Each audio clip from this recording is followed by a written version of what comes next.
ये हमारे बाबा के भाई बाबू खेमचंद जी ने इस स्थान को धर्मार्थ और सेवा कार्यों के लिए उपयोग करने का तय किया था। उनके निधन के बाद उनके नाम पर बाबू खेमचंद चैरिटेबल ट्रस्ट बनाया, जिसको मेरे बड़े भाई स्वर्गीय राम गोपाल जी उसके अध्यक्ष थे। अब उन्होंने और सदस्यों को लेकर के अपनी मृत्यु से पूर्व ही ये लिखकर दे दिया था संचालक जी आगे कि परिवार के लोग अब इस काम को चलाएं, उसकी जगह किसी सामाजिक संस्था को ये भूमि उपयोग करने के लिए दे देना चाहिए। बाबू खेमचंद चैरिटेबल ट्रस्ट की बैठक में हम लोगों ने तय किया कि डॉक्टर हेडगेवार सेवा प्रन्यासी समिति बहुत अच्छे काम पूरे भरतपुर जिले और आसपास सब कर रही है, तो उनको ये भूमि सौंप दी जाए।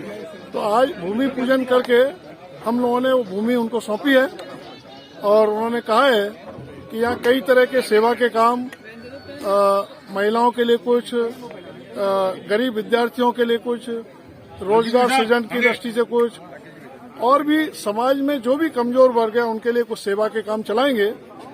और ऐसे काम चलाने वाले कार्यकर्ता, उनके लिए भी निवास वगैरह की व्यवस्था भी वो सब बनेगी। समाज के सहयोग से काम होगा।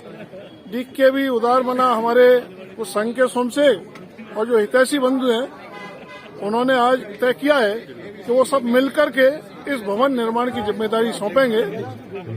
मुझे आशा है अगले 1 साल में ये भवन बन के पूर्ण होगा और यहाँ अच्छे प्रकार के समाज सेवा के काम चलेंगे।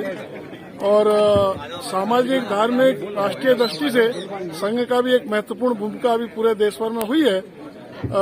उसका भी गतिविधियों का केंद्र यहाँ संचालित करने का उन्होंने विचार किया है। तो हमको आज प्रसन्नता है कि एक अच्छा शुभ काम डीग में बाबू खेमचंद चैरिटेबल ट्रस्ट और डॉक्टर हेडगेवार सेवा प्रन्यासी समिति मिलकर के उन्होंने इसका शुभारंभ किया है।